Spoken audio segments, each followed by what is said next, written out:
When you hear the name USS Indianapolis, a few things probably immediately come to mind. Isn't that the thing where the boat sank and the sharks ate like 1,000 people? And if that's what comes to mind when you hear that, well, you're partially correct. It often comes up in stories about, say, Ramree Island. They both happened roughly around the same time in roughly the same area, the Pacific Theater, and they were in the late stages of World War II. But we don't have to be super hyperbolic about what actually happened. Oftentimes, the truth is stranger than fiction. And in this case, the sharks weren't even the most interesting part of what happened. USS Indianapolis was a Portland-class heavy cruiser, and it actually had seen many battles in World War II. It was in the middle of Guam and Okinawa. And in fact, in order to get an appreciation of what actually happened, we have to rewind a little bit. During the Battle of Okinawa, a Japanese Nakajima Ki-43 fighter almost kamikazed the boat. It ended up actually missing and crashing just off the bow. But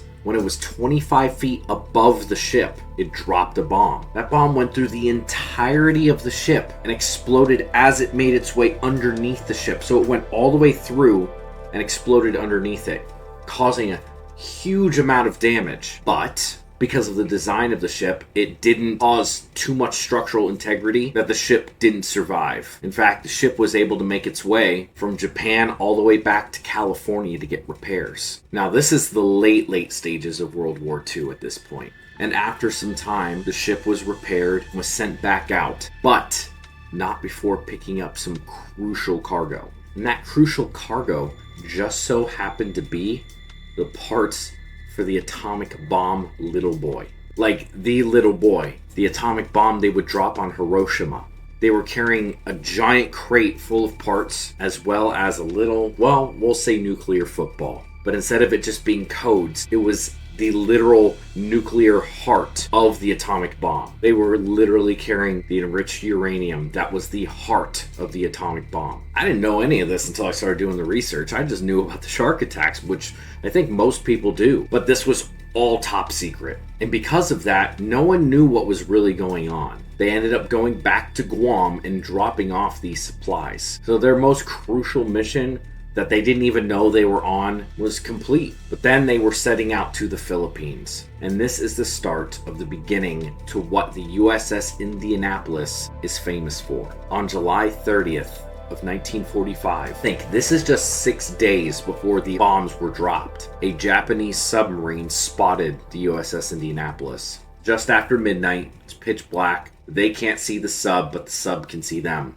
And the sub fires multiple torpedoes. It's in dispute how many were fired, some say up to 6, but what is known is that 2 torpedoes struck the USS Indianapolis, one right after the other. Massive 30-foot holes were blown out through the side. The ship was ripped apart. I mean, it was a direct hit. There were many who were immediately killed, probably upwards of 100 if not more, and many more were injured. Everyone knew the ship was going down. There was no chance. This was catastrophic damage. Now remember, it's pitch black. Your ship just got wrecked. Stuff's not working. There's not lights out there. You just see that the water's down there and you got to make a jump for it. Many people jumped in and landed on other parts of the ship, which you can imagine if a ship got blown up, there's a bunch of sharp bits everywhere. And it was just, nightmare doesn't even describe it. But if you did make it into the water, it wasn't smooth sailing from there.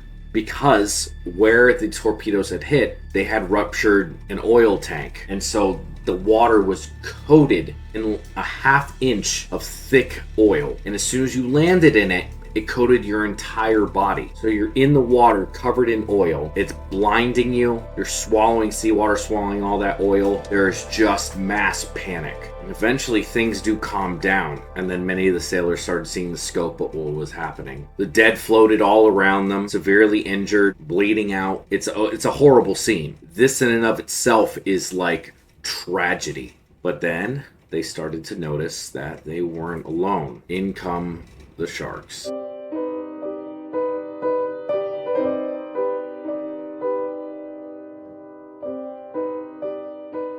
Now, it is believed that these are oceanic whitetips that attack the sailors, and possibly tiger sharks. But oceanic whitetips are no joke. They get up to 11 feet long and have evolved to live in the open ocean. They have huge fins and are streamlined to make every single movement as efficient as possible because they cover great distances in the ocean looking for food. They're not the fastest sharks, but they're efficient, and they're actually surprisingly social animals. When you think of feeding frenzies, there's a good chance you think of oceanic whitetips. Feeding frenzy is kind of a weird word that doesn't really describe what's actually happening. It looks like mass hysteria. It looks like there's no order to it. But this is an extremely social behavior for these sharks. And they actually take turns going in. They understand that they need to work together in order for everyone to get food. And it's more beneficial for them if everyone gets a little bit. So although it looks like there's a lot going on, it is a very calculated thing. Now, of course, the first to go are usually the dead. They pose the least amount of risk. They probably have some serious injury that attracts the sharks in. There's no fight, so the dead start getting eaten almost right away. Next, of course, are the injured, the ones that can't fight back. And then eventually, as more and more sharks come in, the rest of the people started getting attacked as well. And there were many accounts that were very consistent on how these sharks would attack. Morning broke, and you could look out at any time, and you'd see a big fin swimming around, and you were kind of in their road, and they go through, and they don't bother to miss you. They hit you, and that's the end of you, you know. You'd see someone out by himself, you'd hear a blood-curdling scream, and you look, and you see it go under, 2 or 3 sharks there.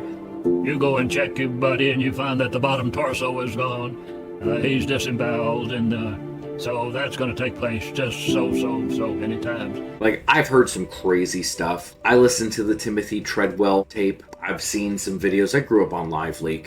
But if I was out in the ocean, my ship had just been sunk, and I knew there were sharks all around me eating people, I can't imagine. Luckily for the crew, unlike the Titanic, these waters were not freezing. These were warm waters. This was late July. In the mid 80s is about average temperature this time of year. So they're not freezing to death out there. Unluckily for them, that's why all these predators were here. Oceanic whitetips are more of a warm-watered shark. And because of the part of the world that this is in, during the day, it's hot. Over 100 degrees on the water. So even though these sharks are mostly nocturnal predators, which the oceanic whitetip is, you still have to contend with the heat of the day. And if there's food, that oceanic whitetip's gonna still keep on eating. So it was relentless. Not only was it relentless, but it went on for 4 days. Now, if the water was freezing, they would have all died, but it wasn't. And because it's hot, you need water, and you're swimming in water.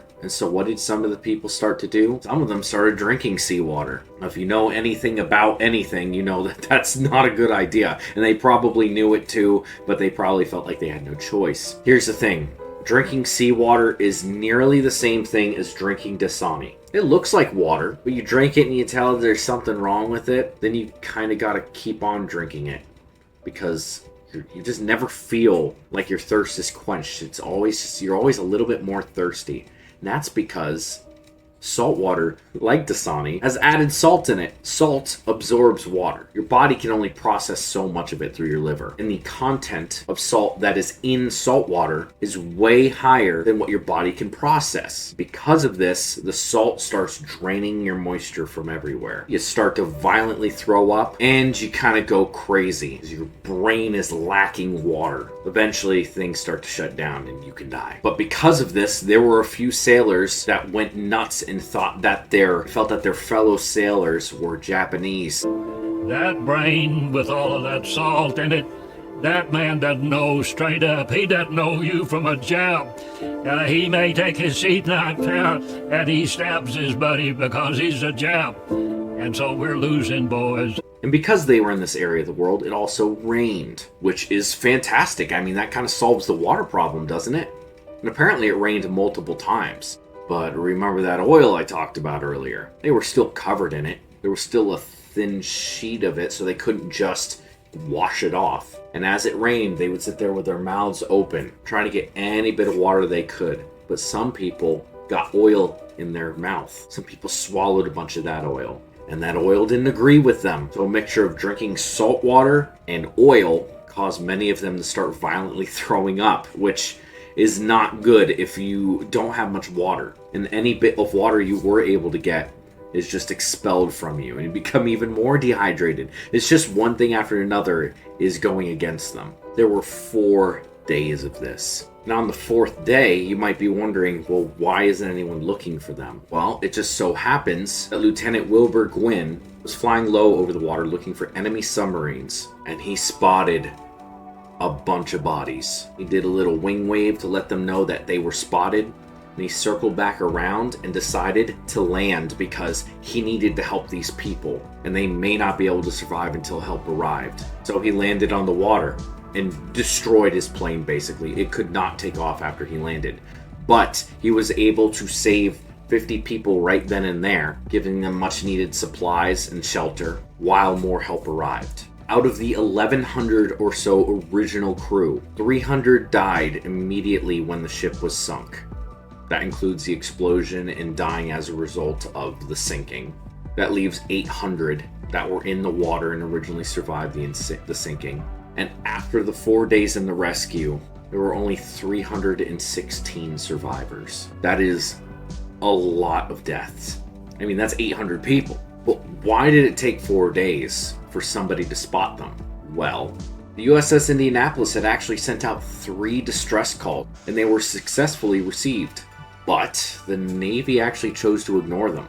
It is said that the Navy didn't think they were actually legit. And you got to remember, this is the last little bit of World War II. A lot's going down right now. There's a lot of top secret missions. Not only is there a lot of top secret missions, but they literally just dropped off. This very ship just dropped off a bunch of stuff for the atomic bomb that basically nobody knew about.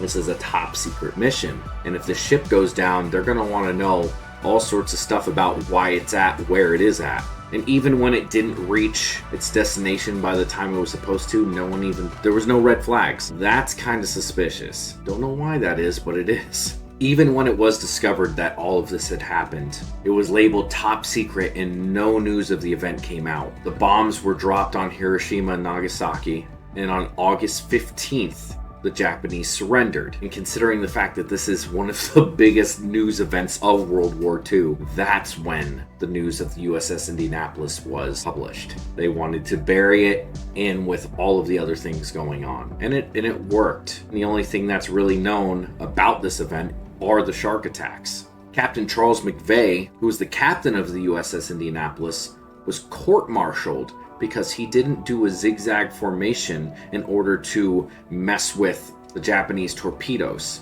He was the only captain during World War II that was court-martialed for losing a ship. And in 2000, he was exonerated, but by that time he already committed suicide.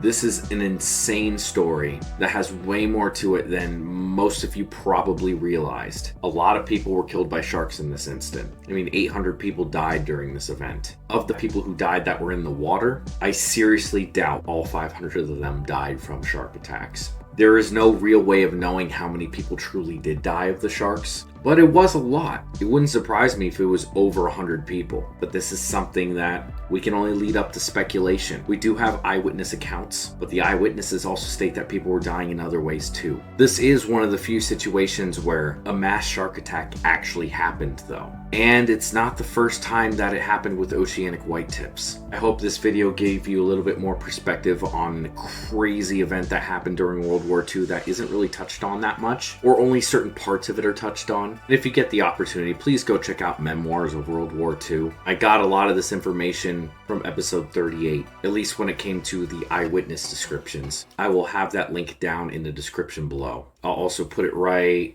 here.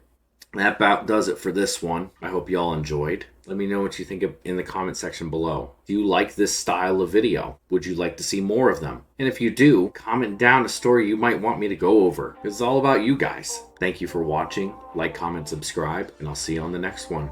Stay wild.